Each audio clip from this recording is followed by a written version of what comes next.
And welcome to yet another episode of Power On Podcast Portable. How is everyone doing out there? I am Sushi B, and with me, of course, is the wonderful, the thunderous Taylor. Oh, thundering. Hey. Throwing lightning bolts. And... Shazam. So how you doing, man? I'm doing good. I had a long day at work today, but I feel tired, but I don't feel tired. If that makes any sense. So. Yeah, I get those days too, so. So how about yourself? I'm not too bad today. I'm feeling a lot better, so I think this shouldn't be a problem to get through this episode at all. Shouldn't know, because it's going to be awesome. It's going to be great. I hope so. This is one you and I had chatted about long time ago, not necessarily as doing an episode of it, but just as a game that we both really like. And of course, as always, it's always nice to revisit some games that you haven't played in a long time. And I personally enjoyed playing this game again, and I'd like to hear if you did or didn't yourself. Dun, dun, dun. That's for you to find out. Well, I guess I will in the next however many minutes. Exactly. All right, so without further ado, the game that we will be discussing today is The Legend of Zelda: Link's Awakening, if you haven't already read the title, which you likely have. But so Link's Awakening, this is an old Game Boy game just on the original Game Boy that released in 1993. And it's, it's the first portable Zelda game that I'm aware of. There might have been some sort of handheld game, like those just little weird sprite type games. There might have been something like that with Zelda, but this would be like the first official Zelda game on a handheld.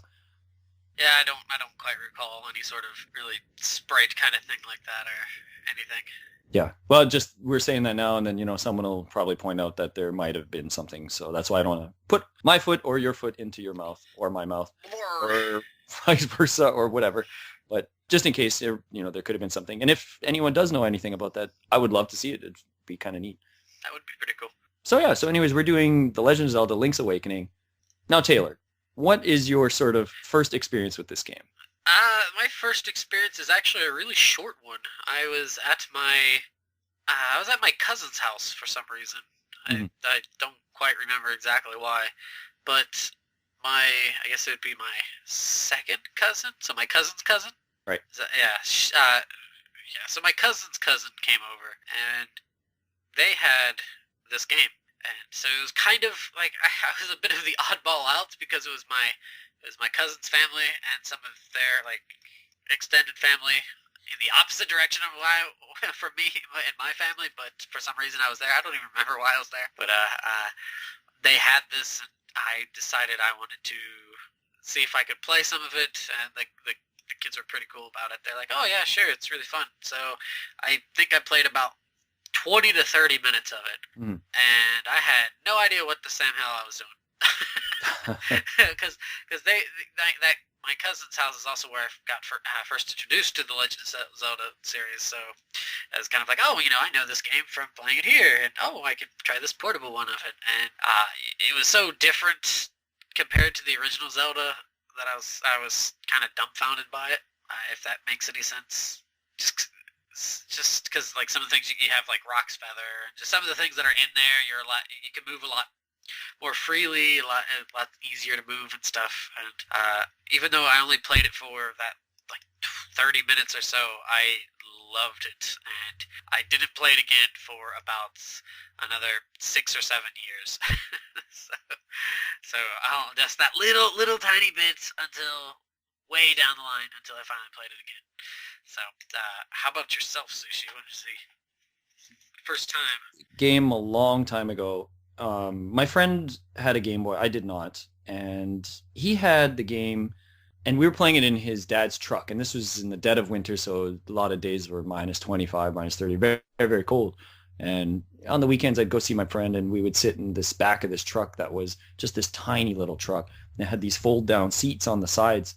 And I always remember sitting in that truck and trying to kind of scrunch together to watch as mostly him because it was his, and mostly he would be playing, and sometimes I would play, and we'd be watching each other play this on this tiny, little monochrome screen, and just, I don't know, really, really memorable thing for me that I probably would never forget, and it was really fun to This isn't the first time I have replayed the game, but it was really fun to kind of think about those moments of sitting in the truck or sometimes just in my house or whatever, but really, really awesome. I remember we actually blew up some batteries in his Game Boy because we played it so much, like they just actually exploded, like all what is the alkali liquid or whatever it is? Right, alkaline. Yeah. It all came out of the, so we thought his Game Boy was done, but luckily it wasn't. And that was due to Link's Awakening. So Link's Awakening has sort of a lot of childhood memory for me, maybe the most out of all the Zelda games, personally.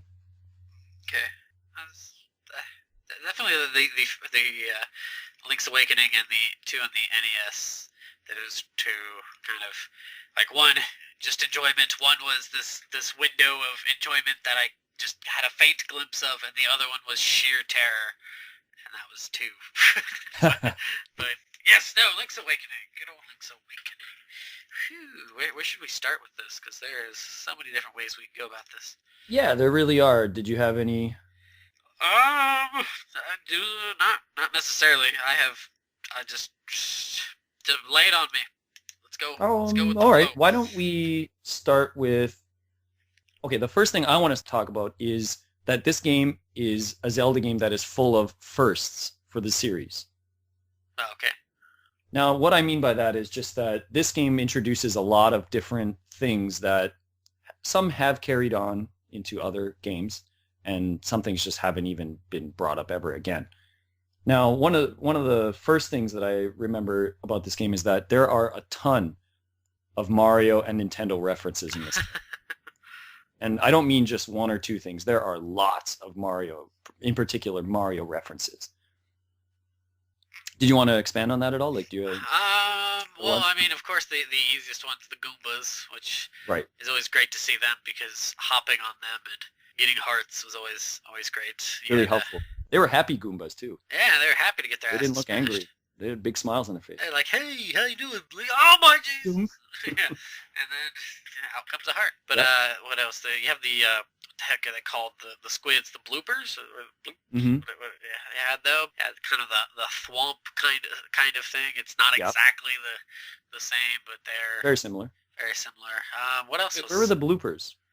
The squid weren't they the squids? Aren't they what they're called? Right. Where?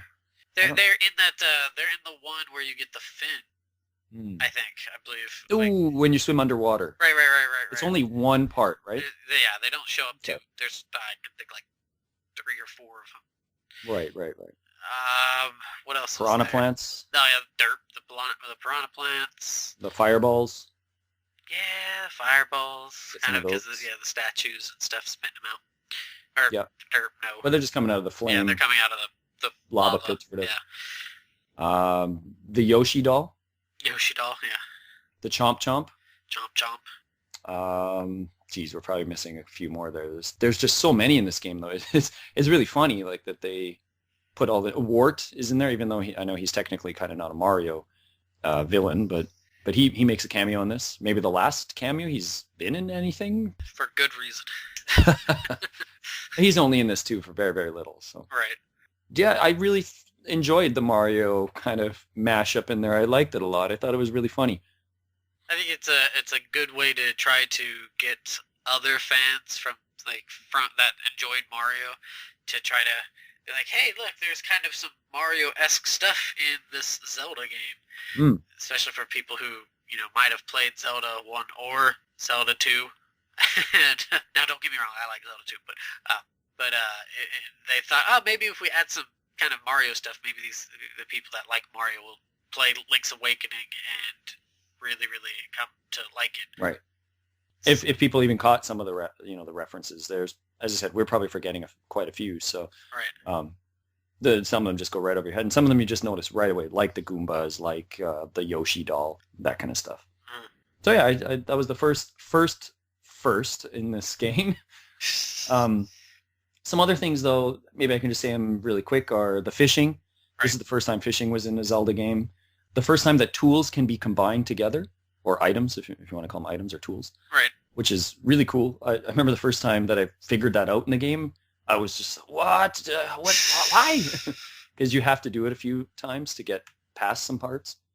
I thought that was a really cool addition. What did you think on that part? I enjoyed it. Plus, you could can't you do a bomb and arrow combo if I You remember can, correctly? yes. Yeah, just And that's pretty damn awesome. yeah, that is a pretty fantastic thing to do there. And I liked being able to use the Pegasus boots and Rock's feather to jump the extra distance that you Right. needed to go. Plus, it made it easier for the programmers and designers to be like, okay, we can't let these assholes get into other parts of this game until they've got these two things. So Right. how should we do it? Oh, let's make the A pit of three yeah, spaces. exactly. Yeah, that's a good one too. Yeah, so I really like that part of the game. I think this is the first game that has multiple Ocarina songs. I don't believe any games before this had that, because the only other game that had the Ocarina was Link to the Past, and I think there's only the one song, if I remember. I don't remember any others for it.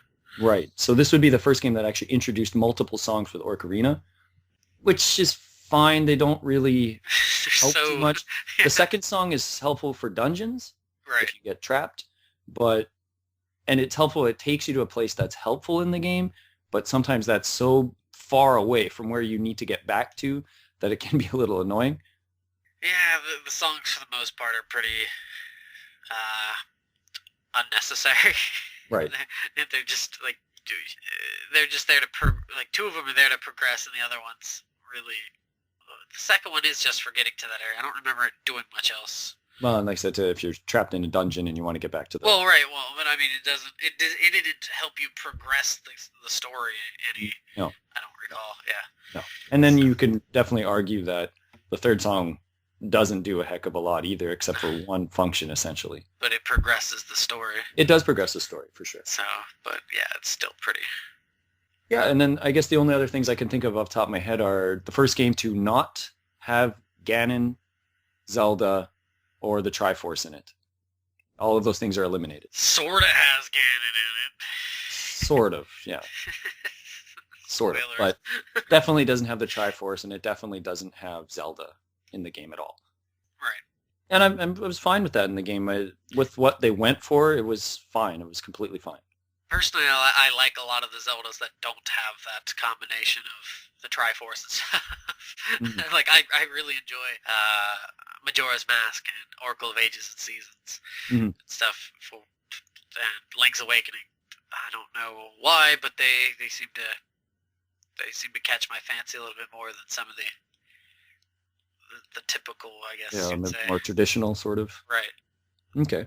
The other thing I thought about too was that this game sort of started the trend on the handhelds of kind of eliminating those things out of it. Most of the handheld games, and I could be wrong because I haven't played a lot of Phantom Hourglass and I haven't played Spirit Tracks, but I don't really see the Triforce showing up in there in any of those, and I don't know if you know that or not, but...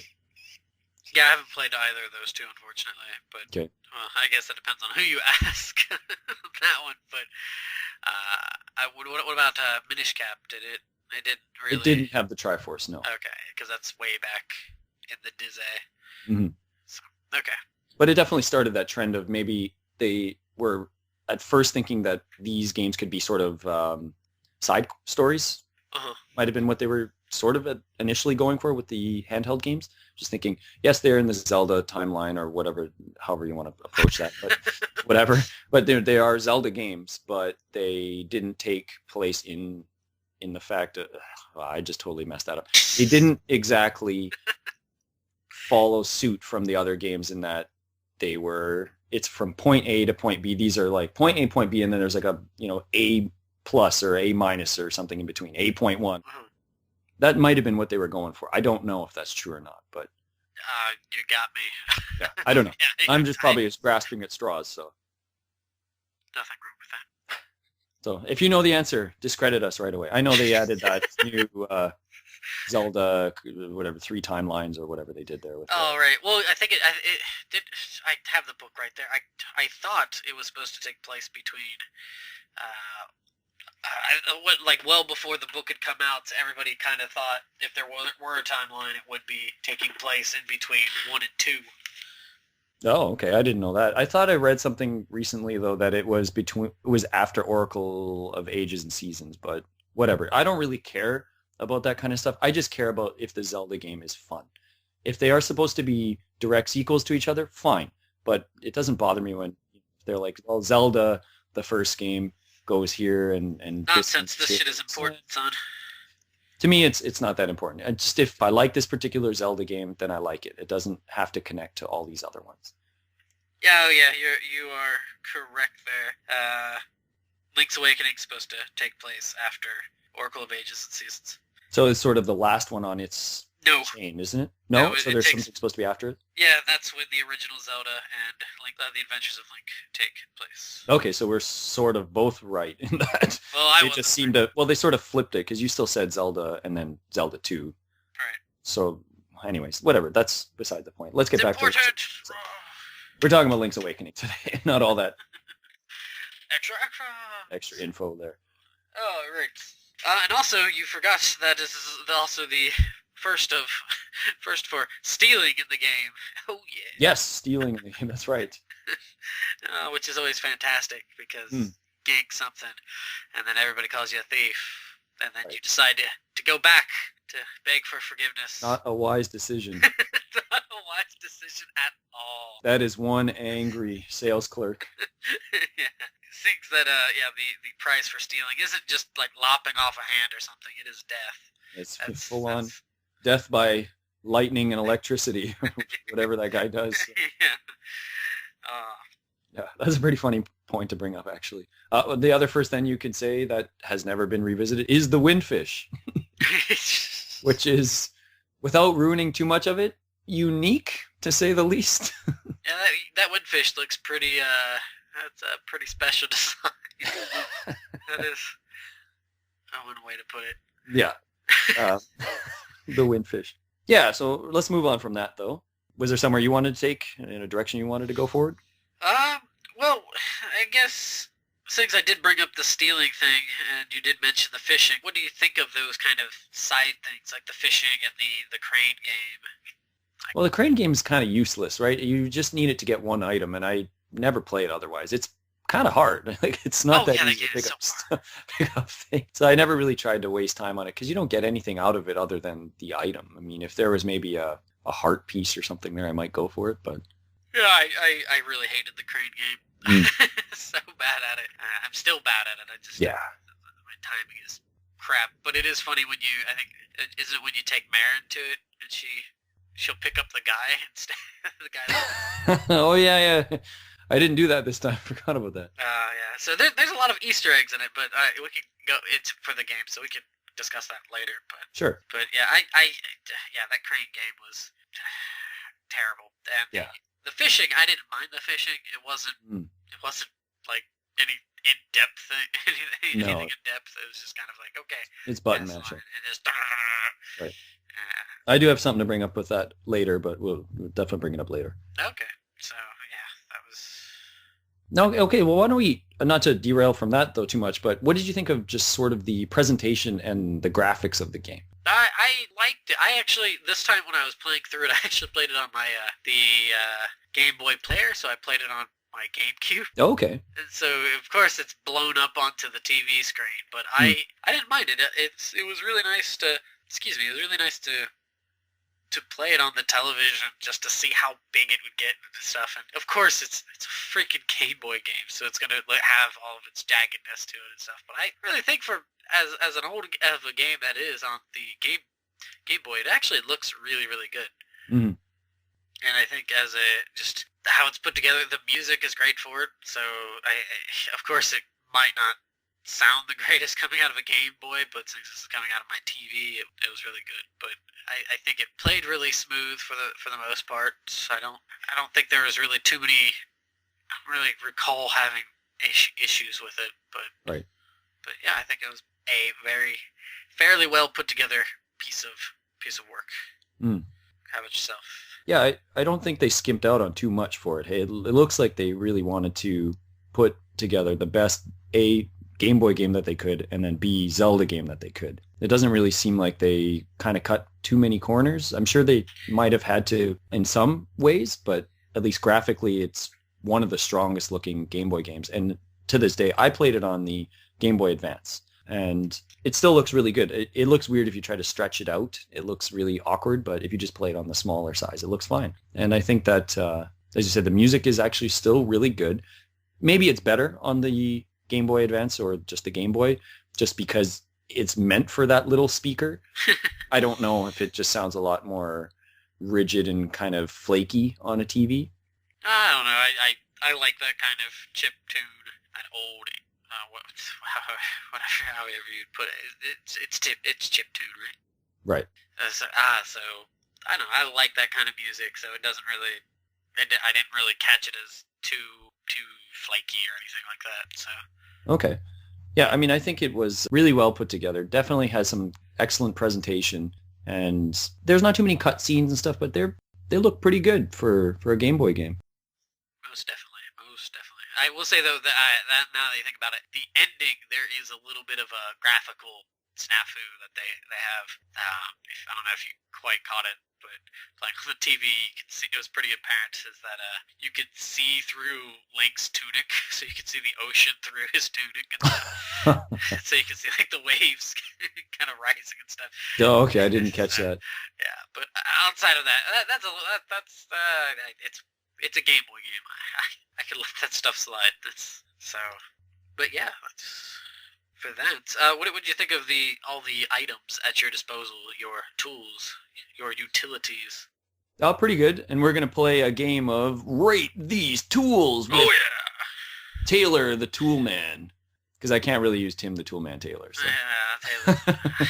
So I'm got these things. I'm going to steal your thunder, if you don't mind, for a moment, and then I will return your thunder. Stolen. So why don't we go through them? I'll just say, the name, you give it a score out of 1 out of 10, like we often do, and I might reciprocate my scores as well. Okay. So let's start with the shovel. I love the shovel. It is so useless, but I just love digging up random patches of dirt. 8. I like the shovel because I don't find it useless at all. It's actually very helpful to me when you are looking for hearts, if there's like no bushes around or anything and you need some hearts in a desperate way. The shovel comes in pretty handy. Or if you need coin to buy the freaking stupid bow early on. Yeah, so anyways, we've got the bow then. The bow, outside of when you need to use it for certain enemies and a certain boss, cough, I never use the bow. I hate it. I really do. I don't like the look of it. It looks like you're throwing a spear. It does sort of. It's a pretty giant, for a little bow, it's got a pretty giant arrow coming out of it. Yeah, what is that, the Bastilla or something? Oh, yeah. Yeah, it does look like that. It's a portable one of those.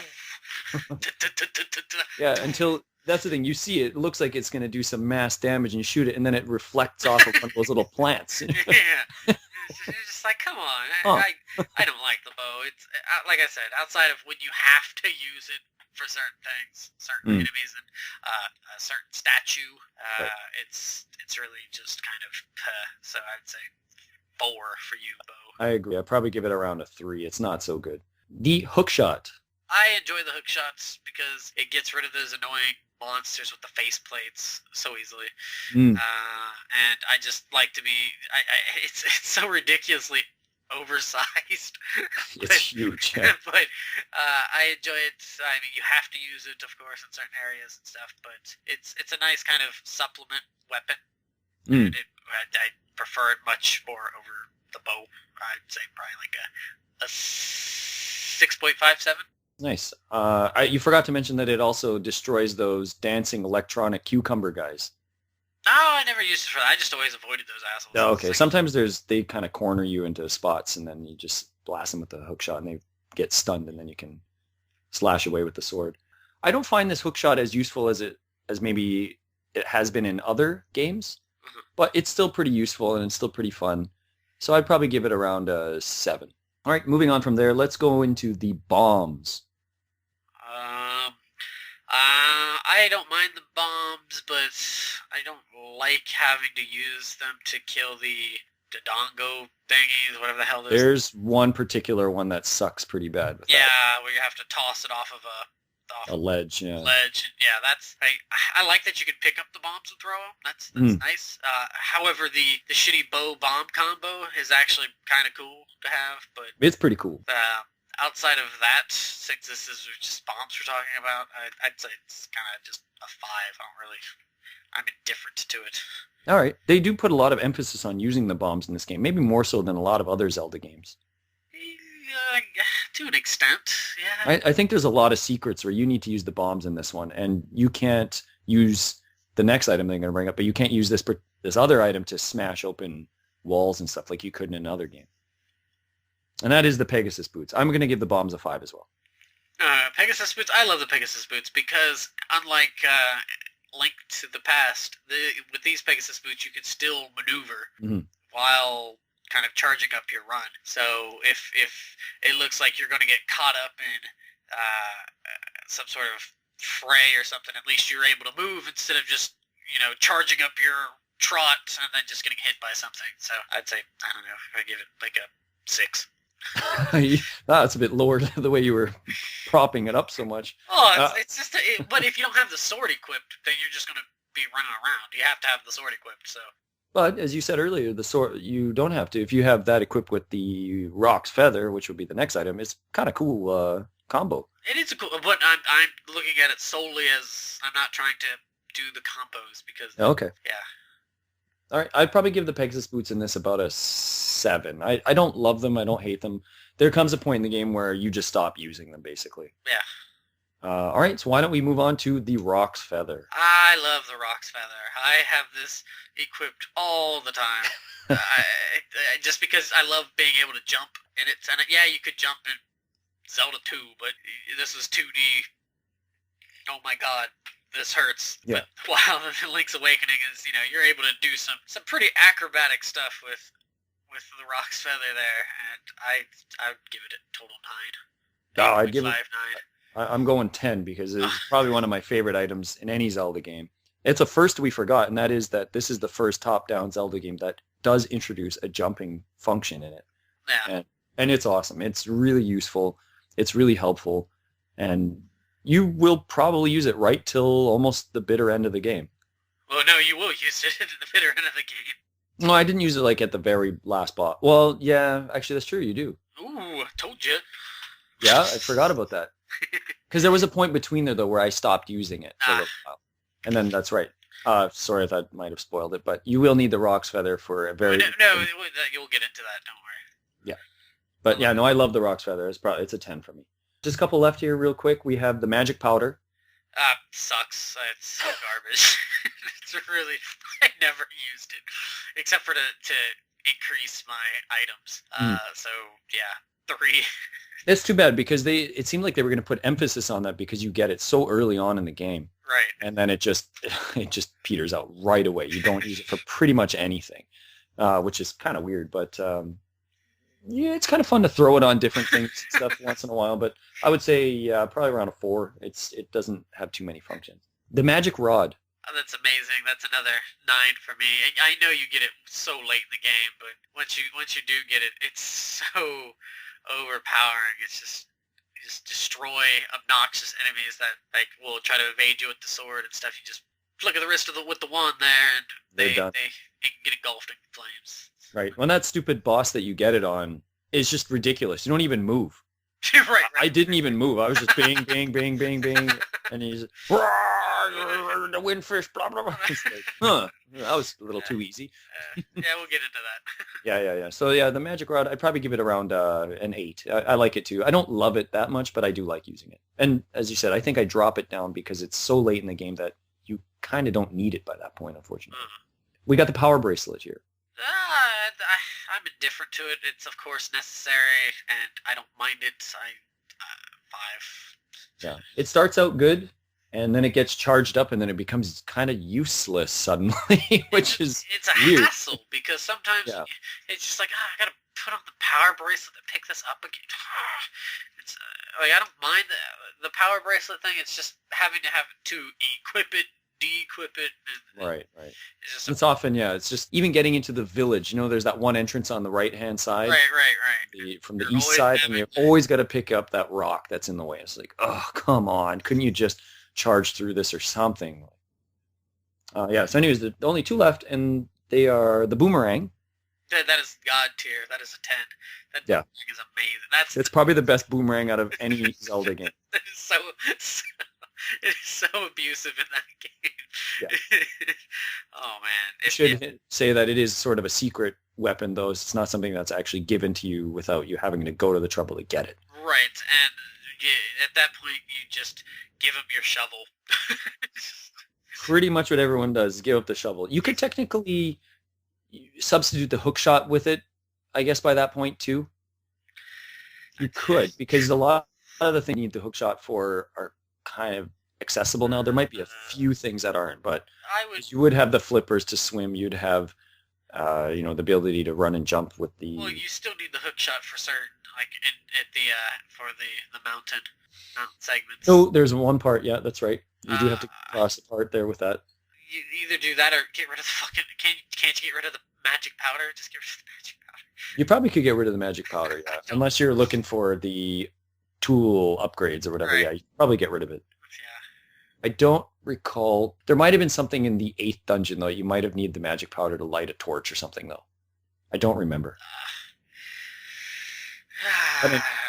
And the last one here is the shield. And the reason why I put the shield on this one is because the shield actually has a function in this, and you actually have to push A or B to use it. It's not just... I like that. I like that they introduced it like that because you can because the sword in the game is so strong to begin with and just its range is ridiculous. But I like how you can have the shield and sword equipped, bust out the shield and still charge with the sword. Right. So you're pretty much taking down anything. Right. Nothing's getting through that. So yeah, the shield functions well in this. Sorry to cut you off there. No, that's fine. No, I like that you could use it to push things and stuff too. I thought that was nice. Right, and the shield gets an upgrade, and unfortunately, the upgrade doesn't do too much in the sense of there's like one part that you need it, but other than that, it's still kind of cool that you get an upgrade. For sure. Yeah, that covers the tools pretty well. And how about those bosses? Well, let's the mini bosses first. What do you think of those mini bosses? No, I like that all the games had these mini bosses that really challenged you to use the item right away to sort of get more accustomed to using them. Yeah. I guess not all of them did, but most of them did. Yeah, I like the mini bosses. Right off the top of my head, I can't think of one in particular I really disliked. I always liked the first idiot that just rolls that giant spiked, I don't even know what to call it, but just like a log thing. Log thing, yeah, like a big pipe, almost like a long pipe with sort of spikes on it. And it gets destroyed. He's so easy. You just jump over once and then you just absolutely decimate the guy. And, right. Yeah, I like them. What do you think of those guys? I didn't mind them. I thought most of them were easy, including the boxing one. I thought the boxing one was really, really easy. The boxing one's ridiculously easy. The one that I think I had the most issue with was the octopus, or if it's a giant octorok or whatever, in the lava. Right. Just because I was so lazy, I was just like, you know what, I'm just going to take the hits instead of trying to go around this and just jump and then just get hit and then just hit him back. And don't you have the wand by that point and you can just torch him? I think I was torching him with that, but I think it was still easier to use the sword. I don't think I had the wand at that point. I think I had kind of stumbled in there and I was like, wait, oops, oh well. Maybe. Yeah, and so... But it still wasn't that difficult. And no, it's really not. The mini bosses are incredibly easy, and so aren't the bosses. Yeah, I love the bomb ogre dude. Just because he reminds me of the Dragon Quest one, and he's got the big smile and he's throwing bomb, and he's so pathetic. You just walk up and you slash him. He throws a bomb. It doesn't hit you. You just slash him. I really like that guy. The skeleton was a cool one. Well, where you have to follow the pattern of, okay, he's in this area 1, then area 2, then area 3. Well, he's pathetic. Boss, he's easy. Pathetic mini boss. But I like the idea of he thinks he's awesome. And right. And he's you can't catch me. You'll never defeat me. And you just kind of follow him around. And Like, okay, dude. I liked it. Yeah, they're really, really easy. They're not. You should not be having trouble with the mini bosses. No, you shouldn't. So. Nor the regular bosses, as sounded like you were going to allude to there. Right. Yeah, the bosses of the dungeons they're fairly simple. I don't really remember. I mean, for God's sakes, one of them's a fucking face on the floor.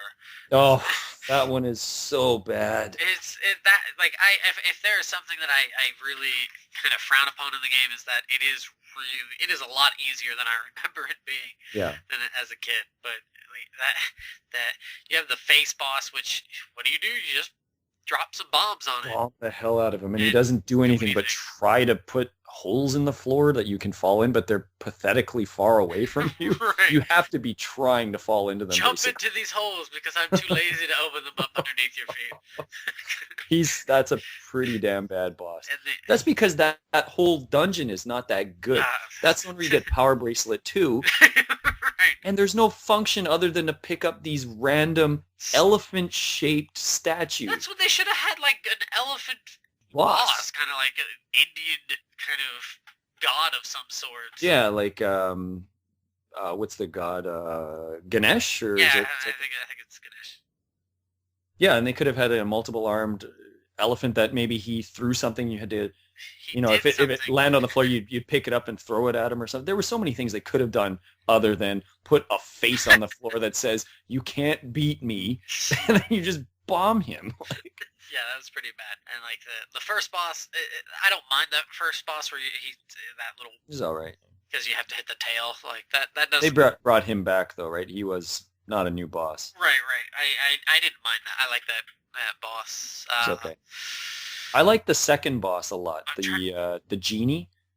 The genie in the bottle. Where you have to. I thought that one was pretty cool. And as a kid, we had trouble with that one because even though at first we were like, oh, how do you hit the bottle? And then we figured out, okay, you have to pick up the bottle and throw it. But it was just a tough boss as a kid for me. Yeah, I guess as a kid that went playing. But I like that one. This last time through was pretty easy. Then there was the third one. Third one's not the slime eyeball thing, or is that the fourth one? I don't remember which one, but I know which one you're talking about. He was pretty damn easy too, and they really try to show like, yeah, you're gonna use the Pegasus boots. You ram the wall, he falls down, and then you just split him once, and then that's pretty much it. Just go to town on. Pretty damn easy. Right, and then you have the fish boss, and that's it was so that one cool. is like ridiculously easy. Yeah, but I like the setting for it. It was really cool. The setup is good. But it's so embarrassingly easy. You're just kind of like, come on. Does that boss do anything? Because I've never, ever seen him do anything. He sits there, and he's like moving his mouth. I think he charges, and then he has little fishies follow him or something. It's so, it's so... He doesn't even move. As soon as you get in the water, you're like, oh, you can see the angler light flashing. Like, well, I obviously hit that thing. And then you just keep swinging like Matt, and then he's like, Garoo! Windfish, blah, blah, blah, blah. I wasn't ready. Jesus, man, come on. Time out. Aren't you enamored by the setting? The setup was beautiful. That's all for you. Pretty bad. And then you had the face one, which of course was a joke. Yeah. And then we're missing one though there. The fifth one. What was the fifth one? I thought the fifth one was the face one. I thought the fifth one was the sixth dungeon. Am I mixing them up? Well. Who's the sixth dungeon then? That's a good question. Because the sixth dungeon was the face shrine, so it should have been the face boss. Well, what? I don't remember now. The fourth one is the anglers. Right. Oh, the catfish maw is number 5. Oh, okay, it's catfish. So. What boss is? Oh, that boss is cool. That was the boss where you use the hook shot to pull him out of the wall. Oh, okay, that's right. A cool boss. That's a good not boss. Too bad. And he's a little tough, actually. He can be if you don't know what you're doing. Compared to the others. Right. Hell, I thought the Stalfo in the shrine, I thought he was a harder boss than some of the others. the face boss, yeah. Oh, yeah, especially. Okay, so the face boss is 6, and then 7th boss is really cool, even though he's not that difficult at all. But yeah, it's the bird. Cool boss, but yeah. They could have adjusted that by you getting knocked off the tower, equating to him kind of recharging and powering up again, but they didn't. You get knocked off, you just climb right back up, and you can keep beating on him again. Really? I didn't. Yeah. Huh. because I got knocked off and I fell off to the side, and then I just climbed up the ladder again, and he was just flying around, and then I kept slamming him like with the sword, Uh, and he was done. that's a cool, another cool setting. Boss wasn't really that difficult. Right. Which is unfortunately the trend with Most of them, and as you mentioned earlier, the 8th dungeon boss is just this stupid fire thing. flaming ball of anger that Pen of rage for sucking so bad. right. That dungeon looks like it's going to be an extremely difficult boss fight because you have just this little area where you can stand, and then you walk in and you've got the magic wand, and he comes out and you're like, oh man, he's going to just torture me with fireballs, and I'm going to have to be moving back and forth and jumping. And then you just stand in one spot. He doesn't even come close to hitting you. And you're just zapping him away with this magic wand. Yeah, if the lava does hit you, like when it spits up when it goes in, that does hurt, but the odds of that happening are really low. So it's less than 10% chance. It's pretty bad. You'd have to be pretty good to get hit by that. That's true. The last boss does pose some decent challenge. I mean, he's not horribly hard, but he does take a number of hits to go down.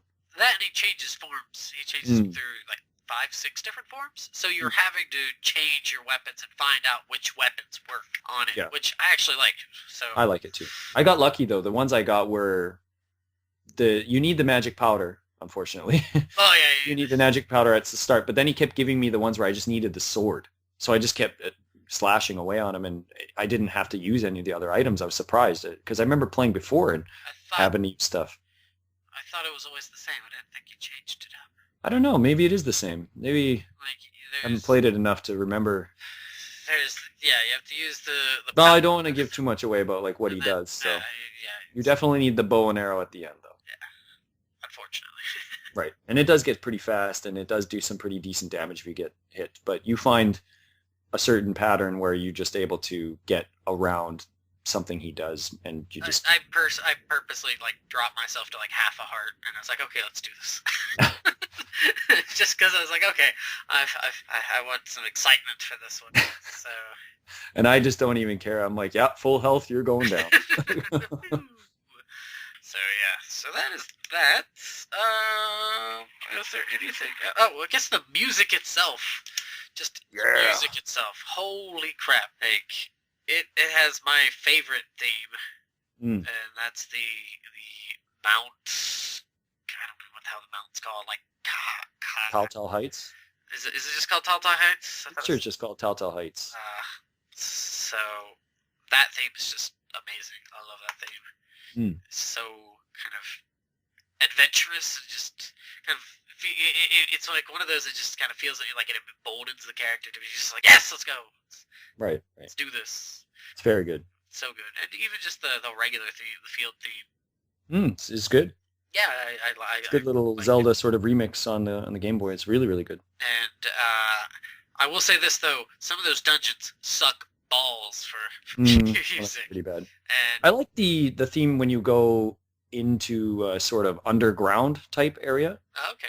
And it's like dun dun dun dun dun dun dun dun. I don't mind that because it does feel like you're underground and it's sort of deep and dank and. Yeah, that wasn't so bad. However, when you get power-ups like the acorn and the triangle, which is another first there that I can kind of think of. That way of giving you power-ups, that music is annoying. Yeah. So annoying.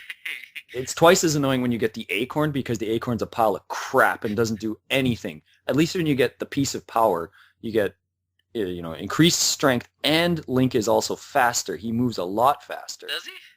Oh yeah, you can tell there's a difference. He moves a lot faster. I did not notice that. If you pay real close attention, he moves across screens a lot quicker. Huh. So when you get the acorn, he doesn't get any sort of speed boost. He moves at the same speed. And I never feel threatened enough that I need to have half damage. So yeah. That piece of power is way, way better. Well, it's always good to hit the enemy and see it just flying across the screen. It does that sound, and it's like a trail of smoke coming out of it. It's like pretty sad. Stupid bats. Suck it. But well, I got a few things that maybe we could look at that are not so much in the positive for the game, since we're kind of raving about it, and rightfully so, because it is a very, very good game. couple of things I don't like are a lot of the text stuff. Now, this is what I was going to get at with the fisherman part is he repeats himself every single time. You try to get it. You get a fish. He says, oh, that's a small one or that's a lunker. And then he goes to repeat how to fish every single time. And you're thinking, yeah, this is really easy. You push A, the fish gets on, you push A repeatedly. That's all you have to do. And he proceeds to tell you how to do it every single time. And then when you decide to leave and he says that stupid line of live a little or something, you just want to punch him right Got right it, in the eye asshole. socket. I got it. Thanks. Sometimes you clear out all the fish. He's like, you want to fish again? No. He's like, well, live a little. He's just like, there are no more fish. I have cleaned out your pond. There are no fish left. I know he resets if you do say yes, but oh man, I hate that. And just other tech stuff where Marin's talking sometimes, geez, blah, blah, blah. Are you listening? And I'm pushing B because B seems to just speed through it faster for me. It might not actually, but I always just push B. And then she repeats herself like some of the old Zelda games did. I've never been a fan of that sort of thing. So the tech stuff kind of bugs me a bit. I don't know. Did that bother you? Not really, like, because I did that at a bidable with the fishing and stuff, but I could see that being really obnoxious, so you're just kind of like, oh, yes, I got it, Dad, all right. Yeah. Okay, thanks. How to fish, asshole. Yeah. So that one kind of gets to me. I kind of don't like that things are a bit archaic in the game too. Looking for those seashells, some of them are pretty just ridiculously random. Right. Like, and it's beneficial to go to the trouble to get. I've beaten the game without getting all the seashells, but getting the seashells, hopefully it doesn't spoil it for you, but it will give you the sword level up, like the second sword. Oh my God, spoiler! If you were having trouble with the game, you shouldn't be at all now because this sword is extremely powerful. So stupidly powerful. It's already pretty powerful at its regular level, but there are a few enemies that do take 3-4 swipes that can be kind of a pain in the butt, like those mummy guys. Well, that's because they don't. They're a little bit annoying. Yeah, they're a little bit annoying.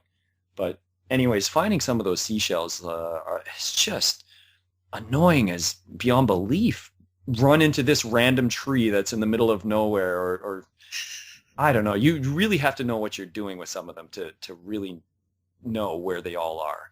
And I think there actually are some. I think there's more than 20 in the game. I think that there's some that are hidden in different spots that I could have swore that were in different spots than the last time I played. Now, I don't know if you can tell if that's true or not, but... Personally, this time through, I didn't do the 20. I was just like, whatever, I know that this will give me this. I don't need it. I really don't need it. So. You really don't, but... And it's, yeah, I'm not, I don't want to like say, oh yeah, I'm so good at this game, but really, you don't need it. So. And same as the heart pieces, you don't need all of them, but even then, some of those are just, I got up to 1 heart out of being complete because I can't find the last 4 pieces, and I'm sure I probably can, but I'm done with the game, right? I've played it all the way through. I'm not hurting for the health, like I don't need it because it's not that hard. But I mean, maybe for completion's sake, it wouldn't be terrible to find them, but just some of them are just like, yeah, whatever. I don't even care. Maybe more so than some other Zelda games because you don't really feel like you need it that badly. Yeah, if this was a Link to the Past, feel like I would be digging a little bit harder for those heart pieces at some points. But Link's Awakening is a lot easier than I remember it being, so... Me too. I didn't even die once. Yeah, nor did I. I was just kind of like, but I usually that's kind of how I go with Zelda. Usually I don't end up dying. Probably the only ones that I did die at were the second playthrough of the original Zelda and Link 2 or Link's The Adventures of Link. Those are the ones I frequently have nightmares about dying. But yeah, so. Yeah, what about some of those Easter eggs? That's, I guess, would be a good thing to kind of wrap this all up in. Sure. Kind of mentioned a couple of them. I mean, you have all of the Nintendo Easter egg, like if you want to count them as Easter eggs. No, they are. I mean, they definitely are. I don't know. Why don't you bring up some? You've brought it up, so maybe you have some more than I can think of. Well, you had that. You had the stealing event, which was always hilarious. I mean, Yeah. especially when you when you go into town after you do that, and then they start calling you a thief. You're just like, what a bunch of assholes, man! I Right. just stole this because I needed it because I was poor. Right. Christ. And then getting zapped was that made my day. The first time that actually happened to me, I was actually kind of happy because I was just like, this is kind of dark. Yeah. Oh yeah. That's a. So that's another one which is really funky, but it's really catchy and cool. Is if you put in Zelda at the title screen, you'll actually get a salsa version of the theme, and Oh, I didn't know that. it's really good. It's a really interesting version of it. I really like it. I think some of the other different versions of the game. So like I think the German version also has a couple other songs to it if they put in different names and stuff. But Okay. so that was another one. What would be?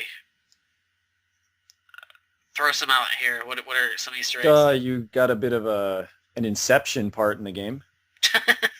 I don't want to get into too much detail with that if you haven't played the game, but there is a sort of Inception type thing that happens, which is kind of interesting. That's true. That's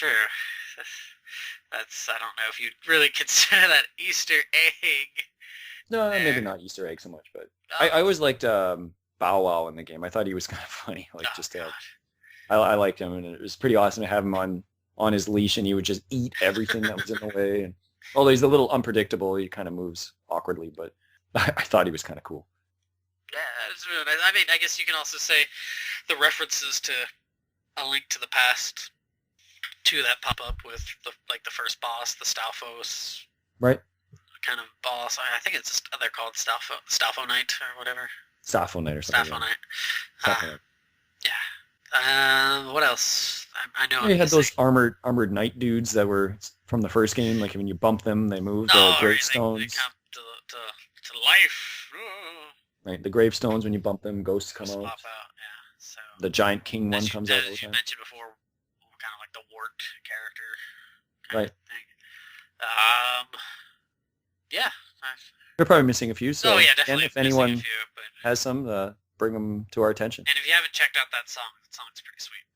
I'm going to take a look at that for sure. Yes, I'll if I can remember to add a link, I'll make sure to put a link in to check it out. Check it out.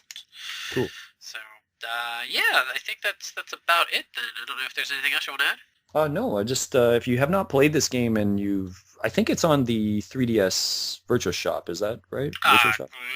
Got me. I think it is. So I don't know what the price is, but if you have not played this game, it is probably, if not the most lighthearted Zelda game, and it's very user-friendly. It's very easy to get into, and even though that it is a pretty simple and not challenging game, it is still one of the most enjoyable ones I've played, and it's within my top 3 for sure. I'd say like even with some of the kind of getting reacclimated with it, I still really enjoyed it. I don't know if I could say I enjoyed it as much as I did as a kid going through it the first time, but outside of a couple of irksome little parts here and there, I still really enjoyed it. So Nice. yeah, check it out. So yeah, definitely if you've played it before, definitely let us know your thoughts on it and whether or not you liked it. Completely disagree with us or thought we were complete assholes with our thoughts on items and the bosses. And the fishing man. The fishermen, if you felt we were being jerks to the fishermen, let us know. So yeah, back over to you, Sushi. All right, so thanks for listening, everyone. We hope you enjoyed this episode of Power On Podcast Portable, which was featuring Link's Awakening. Please tune in again, and we'll see you next time.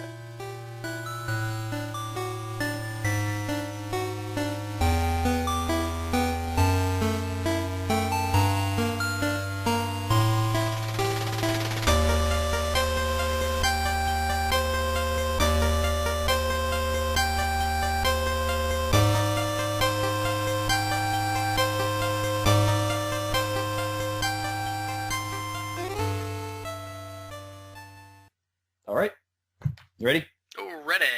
All right, we'll do the big Taylor countdown. In 5, 4, 3. What was that sound? Sorry, that's my nose. That was, that's my nose. That's a take. All right, let's try that again. Sorry. It's all right. I was gonna just start too, but you caught me. It sounded like like a toot fart or something. That was my nose. There was like this little tiny pinhole that There. was unclogged. So, all right, try that again. Here we Sorry. go. It's all right. 5, 4, 3,